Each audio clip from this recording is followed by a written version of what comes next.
तो record high levels पे bank Nifty पहुंच गया और इतनी जबरदस्त चाल है, आज के सत्र में 5% ऊपर खुलेगा बैंक निफ्टी, 5% ऊपर खुलेगा निफ्टी। निफ्टी का आज तक का रिकॉर्ड है 26,373 और 26,308 के लेवल पे खुलेगा निफ्टी। बैंक निफ्टी 2,792 पॉइंट्स ऊपर खुलेगा, सीधा 0.5% ऊपर। असली गदर तो बैंक निफ्टी पे हुआ है, और अगर बैंक निफ्टी और यहां से गर्म हो गया तो गजब हो जाएगा। सर्किट कहां लगता है, सर्किट कहां लगता है तो अभी डेटा निकालना पड़ जाएगा। लेकिन अगर रूपक जी एक बार आप वो थोड़ा एनएससी स्कैन कर लो हमारे व्यूअर्स के लिए, ये सर्किट लेवल्स क्या होते हैं, क्योंकि मेन इंडेक्स ही 4.76% ऊपर है। और हम अक्सर देखते हैं कि कुछ ऐसे इवेंट्स होते हैं जिसपे पूरी प्रोबेबिलिटी होती है बाजार के ऊपर जाने की। तो 61,411 के लेवल पे बैंक निफ्टी 4.76% टर्म्स में ऊपर है, और निफ्टी भी लगभग 4.86% ऊपर है। 26,308 मिड कैप सिलेक्ट 4.53, कोई है ही नहीं क्या 4% से नीचे? एक बार पूरा सेक्टर कोई है ही नहीं है 4% से नीचे क्या आज? ओ गजब। अच्छा, अब ये सवाल गौरव जी, 1 मिनट रह गया। कैपिटल मार्केट से जुड़ी कंपनियों में बॉम्बे स्टॉक एक्सचेंज के स्टॉक में आज क्या करें? 6% ऊपर है कैपिटल मार्केट इंडेक्स। सो रजत, आज के लिए तो नहीं मैं बोलूंगा, क्योंकि मार्केट पॉजिटिवली खुलेगा और कितना खुलेगा I am not sure. But capital market companies जो हैं, हम लोग एक मेगा ट्रेंड में है, और मैंने आपके कई बार शो में जिक्र किया है कि मेरे को बहुत पसंद है। I think in long term they will do exceptionally well. कहीं पे भी कुछ अपॉर्चुनिटी मिलती है in terms of lower prices on good quality capital companies, one should invest.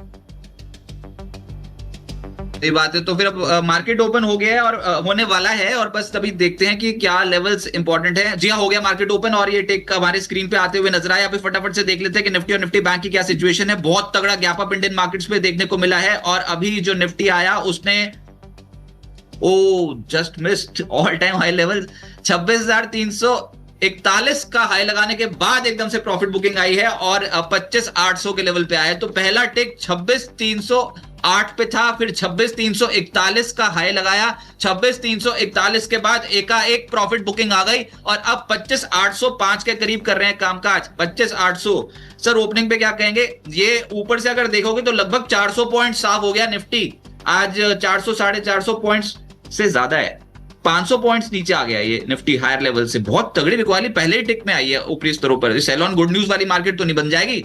अब इसको नीचे से देखें 720 पॉइंट, या ऊपर से देखें कि 500 पॉइंट से ज्यादा गिरावट हो गई है गौरव जी? आई थिंक मैं लेवल्स देखना नहीं चाहूंगा इस तरह के कि कितना ऊपर जा रहा है कितना नीचे जा रहा है, बट ये जरूर कहना चाहूंगा, I mean 800-900 points is not bad, but I remain positive on Indian markets Rajat. मेरे को बहुत अच्छे लग रहे हैं, और I think one should get invest into Indian markets, और अपना एसेट एलोकेशन के बराबर का एलोकेशन जरूर होना चाहिए मार्केट में, जितना आपका रिस्क प्रोफाइल परमिट करता है। ओके, तो इसको फिर हम लगाते हैं कि ऊपरी स्तरों पे बाजार में मुनाफा वसूली भी हुई है, तेज खुलने के बाद मुनाफा वसूली देखने को मिल रही है। लेकिन तेज शुरुआत के बाद एक मुनाफा वसूली देखने को मिल रही है, लेकिन बहुत सारे स्टॉक्स एकदम से तेज है। सर, कैपिटल मार्केट स्टॉक्स पे रूपक जी आपकी राय, कैपिटल मार्केट स्टॉक्स पे बीएसई M6 पे क्या करें? जी definitely BSE M6 short to mid term के लिए तो होल्ड रहना चाहिए। बीएसई तो बहुत बढ़िया चार्ट लग रहा है, और medium term to long term के लिए बहुत बढ़िया पिक रहेगा। डिप में बाई करना चाहिए, और हमेशा इसमें हमारा मोस्टली बाई कॉल ही रहते हैं बीएसई में। ओके, मैं वो सारे स्टॉक्स लगाता हूं जहां पर आज के सत्र में एक्शन बहुत स्ट्रांग है, उसके लिए एनएससी की हेल्प लेते हैं। और आज के सत्र में एकदम से ऊपर आए थे, फिर प्रॉफिट बुकिंग देखने को मिली। शुरुआत ठीक थी, लेकिन फिर अब 61,000 के ऊपर नहीं है बैंक निफ्टी, अब 60,000 और 61,000 के बीच में हो गया काम का शुरू। लेकिन 10% का सर्किट लगा हुआ अदानी एंटरप्राइजेस के स्टॉक में। बहुत सारी संभावनाओं को नकारते हुए ये ट्रेड डील। सोच लो, पीछे एसईसी की जांच की खबर आई थी अदानी ग्रुप के स्टॉक पे, लेकिन अदानी ग्रुप के ऊपर। लेकिन अभी अगर आज आप देखोगे तो Adani enterprises 10% upper circuit freeze है अदानी एंटरप्राइजेस। तो अब बाजार ये भी भांप के चलेगा कि यार एसईसी कुछ करना चाहेगा भी कि नहीं करना चाहेगा, क्योंकि ट्रेड डील तो हो गई। और ऐसी खबरें फैलाई जाती है कि अदानी ग्रुप के ऊपर एसईसी जांच कर लेगा, ये हो जाएगा वो हो जाएगा, लेकिन 7% ऊपर अदानी पोर्ट्स, अदानी एंटरप्राइजेस 10% ऊपर। गौरव जी, आप कहना चाहेंगे कुछ अदानी ग्रुप के स्टॉक्स? सो रजत देखिए, थोड़ा हाई बीटा ग्रुप है जहाँ पे वॉलेटिलिटी रहती है, but they have not diversified their risk substantially. बहुत सारे कंपनीज में बहुत बहुत सारे एरियाज में डिवर्सिफाइड है। तो and they have established themselves as one of the leading companies, leading groups in the country. Yes, एक ओवरहैंग है एसईसी का। सो मैं ये कहना चाहूंगा थोड़ा कॉशियस ट्रेड ही लीजिए। जो हाई रिस्क इन्वेस्टर्स हैं, it is an business house जो उनके लिए बनता है, but since they have not diversified, they are in much better position overall than what they were previously. However मैं सिर्फ कॉशन एक्सरसाइज करूंगा और हाई रिस्क इन्वेस्टर्स के लिए ही बोलूंगा यहाँ पे ट्रेड लेने के लिए।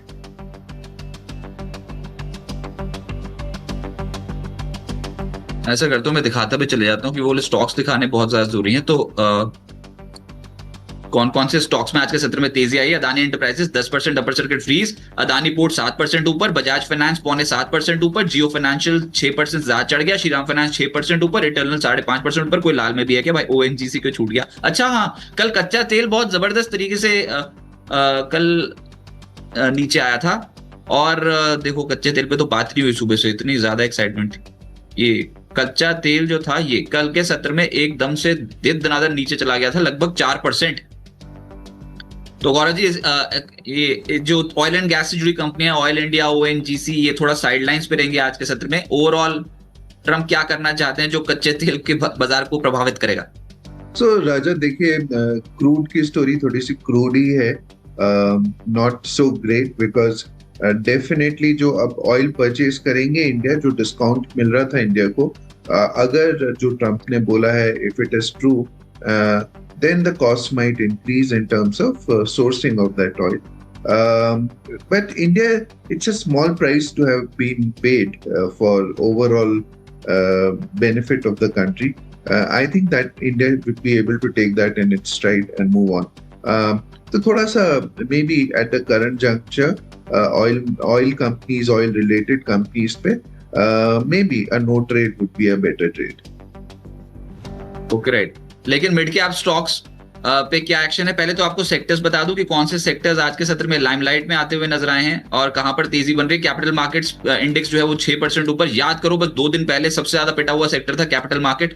फिर रियल एस्टेट स्टॉक्स एकदम से बूम बूम, आज लगभग 5% ऊपर, तो निफ्टी रियल्टी ही है। उसके बाद डिफेंस कंपनियां ऊपर हैं 4%। आईटी स्टॉक्स इंडेक्स जो है वो 3%, 3.25% ऊपर है। ऑटोज और भी तेज, 4% ऊपर। Finance, pharma, metal, consumption, private banks, PSU banks, media सब सेक्टर्स ऊपर हैं। तो आज सब हरे निशान में कर रहे हैं कामकाज और गदर हो रहा है मार्केट में भाई साहब। बहुत तेजी आज के सत्र में है इक्विटी मार्केट पे। और जो स्टॉक्स हैं जहां पर आज के सत्र में एक्शन बहुत स्ट्रांग है वो मैं आपकी स्क्रीन पे लगाता हूं फटाफट से।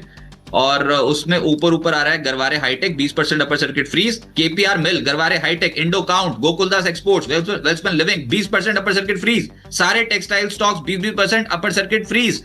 तो टेक्सटाइल्स में बहुत ही धमाकेदार चाल देखने को मिल रही है। मेरे को तो टिकी नजर नहीं आ रहा है। केपीआर मिल का ठीक कहां है भाई? ये 1030 पे है, यहां पर है कहीं। तो 20% upper circuit freeze, Garware hi tech 20% upper circuit freeze, Indo Count 20% upper circuit freeze, Gokaldas export भी 20% चढ़ गया, वेल्सपन लिविंग 20% चढ़ गया, श्रिम्प वाली कंपनी अवंती फीड 17% ऊपर, बालकृष्ण इंडस्ट्री 17% ऊपर, ये ऑटो सेक्टर वाली कंपनी, फिर एवलॉन, अपार इंडस्ट्रीज, पीजीआईएल, ट्राइडेंट, ये सब स्टॉक्स 12% ऊपर, अरविंद 12% ऊपर। गदर मचाया टेक्सटाइल कंपनियों के स्टॉक्स ने। गौरव जी आपकी राय? ये बहुत कुछ, ये तो अभी अर्निंग्स पे कहां आया बताओ, रिफ्लेक्ट नहीं हुआ अर्निंग्स पे। तो अब ये मान के चले कि 50% का टैरिफ नहीं लगेगा, तो उसी से खुश हो रही है टेक्सटाइल कंपनियां, या फिर री रेटिंग की संभावना ज्यादा है टेक्सटाइल स्टॉक्स में क्या? So I think textile is the biggest beneficiary, Rajat. ना सिर्फ इन यूएस ट्रेड डील के साथ बल्कि यूरोपियन ट्रेड डील भी एक बहुत बड़ा फैक्टर है टेक्सटाइल सेक्टर के लिए। एंड ये लोग इतने बुरी तरह से पिट गए थे Rajat after the sanctions by US last year कि यहाँ पे कोई होप नहीं दिख रही थी। और अब जो है सडनली सेंटिमेंट्स ऐसे चेंज हो गए हैं कि ये it is looking as one of the most attractive sectors. On top of that ये one of the biggest employment generator भी है कंट्री के लिए। तो गवर्नमेंट की भी यहाँ पे हमेशा नजर रहेगी और इस सेक्टर को बूस्ट करने के लिए मेरे ख्याल से वो पूरी कोशिश करेंगे। तो I think textile sector looks great to me in times to come and also from a very long term perspective. Okay Rupak ji, आपकी राय टेक्सटाइल कंपनियों पे, और सुबह सुबह क्या बाजार में बेच दिया क्या, इतना तगड़ा रिएक्शन आ गया इंडेक्स पे। लेकिन जो चढ़ रहा है उसकी बात करते हैं, टेक्सटाइल कंपनियों के स्टॉक्स पे KPR mill, Indo count, Gokaldas exports, Welspun living, ये सब स्टॉक्स 18% से 20% ऊपर हैं। जी हाँ, डेफिनेटली चार्ट्स में भी ऐसा ही बाइंग दिख रहा है टेक्सटाइल स्टॉक्स में। तो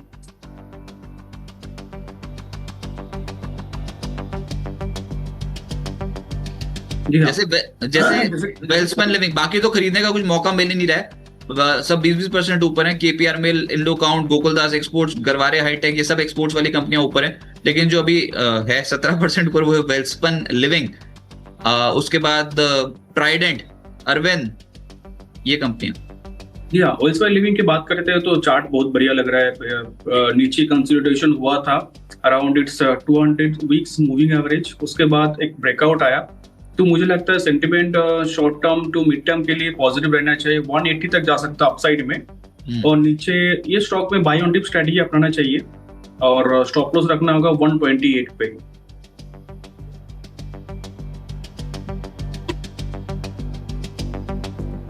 ओके आगे बढ़ते हैं, और जहां पर आज के सत्र में एक्शन देखने को मिल रहा है सारे मिड कैप्स ही हैं।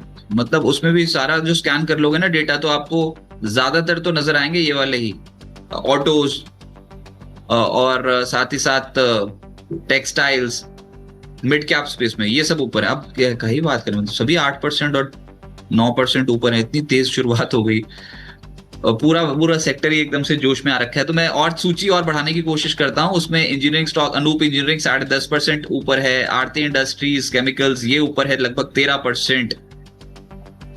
फिर नाम इंडिया, कैपिटल मार्केट इंटरमीडियरी वाला जो स्टॉक्स है वो ऊपर है।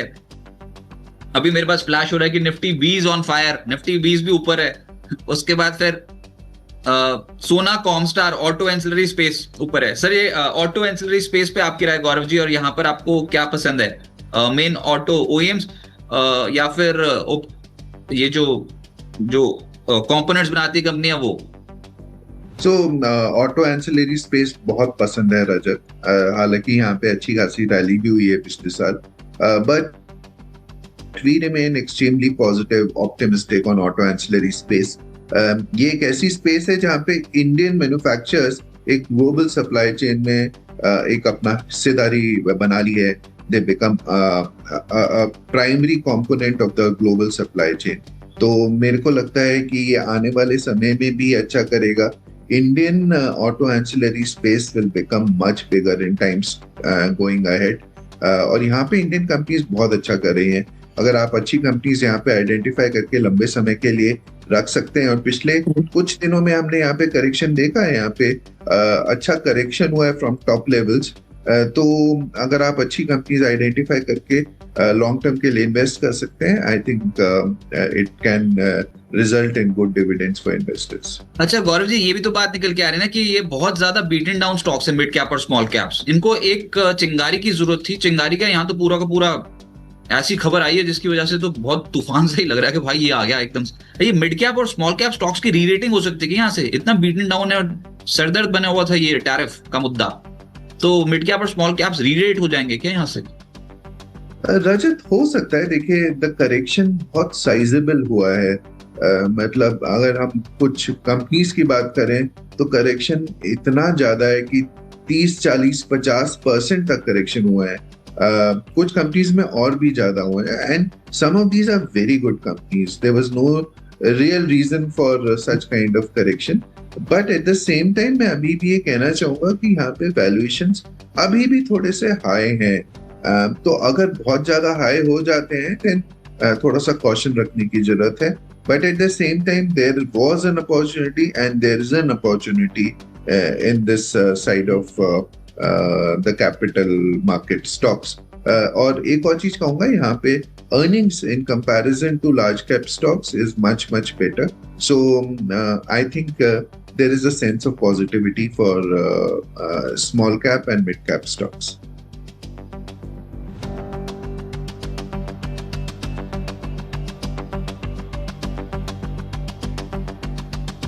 बहुत सारे व्यूअर्स हमारे साथ कनेक्टेड हैं। हम व्यूअर्स के पास सुबह से जा नहीं पाए क्योंकि खबर इतनी बड़ी थी और पूरे मार्केट पे उसका रिएक्शन क्या पड़ेगा वो भी देखना था। लेकिन व्यूअर्स हमारे साथ कनेक्टेड हैं और एक्सपर्ट्स भी हमारे साथ कनेक्टेड हैं, तो इस मंच पे हम हमेशा कोशिश करते हैं कि व्यूअर्स के सवाल लें, और आज तो खुशी की लहर ही दौड़ गई है, तो उसमें फिर अब व्यूअर्स भी बोल रहे हैं कि भैया बाइंग लेवल। पहला तो है वारी एनर्जीज, अमन सराफ जी बोल रहे हैं बाइंग लेवल। रूपक जी, वारी एनर्जीज कैसा लग रहा है अभी स्टॉक? क्या यहाँ पर खरीदना भी चाहिए या फिर इसको अवॉइड करके चलें? नहीं, खरीदना चाहिए। हालांकि एक गैप अप ओपनिंग दिया, बट मुझे लगता है खरीदना चाहिए। यहाँ से सिग्निफिकेंट अपसाइड की एक्सपेक्टेशन है, 3300 तक जा सकता है, और नीचे अगर छोटा स्टॉप लॉस लगाना है तो वो रहेगा 3000 का। रिकॉर्ड है आज लगा नहीं है निफ्टी पे, बहुत करीब पहुंच गए थे, वहां पे लग गया क्या? फिर देखना पड़ेगा। ये ना मार्केट की ओपनिंग जिसमें जितनी ज्यादा खबर होती है ना पॉजिटिव, वहीं पर ही फिर परेशानी शुरू हो जाती है। तो नहीं लगा है, 26,341 का ही है और अभी चल रहा है 25,800 के करीब निफ्टी। Okay right. दूसरा सवाल और भी इंटरेस्टिंग है और वो बोल रहे हैं व्यूअर हमारे, क्या झोल है? अभिषेक जी बोल रहे हैं Nifty 5% down, all shares 25% down, लेकिन अब निफ्टी 5% अप, शेयर्स अभी भी 5 से 6% अप ओनली। तो जब निफ्टी 5% नीचे गया था तो शेयर चले गए थे 25% नीचे, लेकिन अब निफ्टी 5% अप है तो शेयर्स अभी भी 5 से 6% ऊपर है। गौरव जी। तो रजत देखिए, मार्केट ऊपर नीचे जाता रहता है, एंड हमें तो लगता था, हमने उस समय भी बोला था कि जब मार्केट नीचे गया था that it was a great buying opportunity, और even at levels I think markets are looking extremely attractive, but थोड़ा सा नजरिया लंबा होना चाहिए। अभी भी पॉकेट्स हैं जहाँ पे देयर इज डीप वैल्यू, सो थोड़ा सा अपना मेथोडिकल इन्वेस्टिंग करके अपना संयम बनाए रखिए। So this is very very important. जैसे मैं हमेशा कहता हूँ कि मार्केट एक ऐसी इक्विटी मार्केट एक ऐसी जगह है जहाँ पे पेशेंट विंस ओवर इम्पेशेंट। तो आप जो जितना ज्यादा धैर्यवान होगा वो उतना ज्यादा जीतेगा यहाँ पे, और उनके लिए उतनी मुश्किल होगी जो अधीर लोग हैं। So there is money on the table Rajat, बस आपके पास कार्ड्स होने चाहिए खेलने के लिए, राइट सर। बहुत शुक्रिया गौरव जी आपका हमारे साथ जुड़ने के लिए इस अहम दिन और बताने के लिए कि इसके बाद स्टॉक मार्केट का क्या होगा। खबर बड़ी थी इसलिए हमने आपको सुबह सुबह ही बहुत अर्जेंट बेसिस पे आपको बोला सर आना बहुत ज्यादा जरूरी है, और आपने हमारी रिक्वेस्ट एक्सेप्ट कर ली, इसके लिए बहुत बहुत शुक्रिया।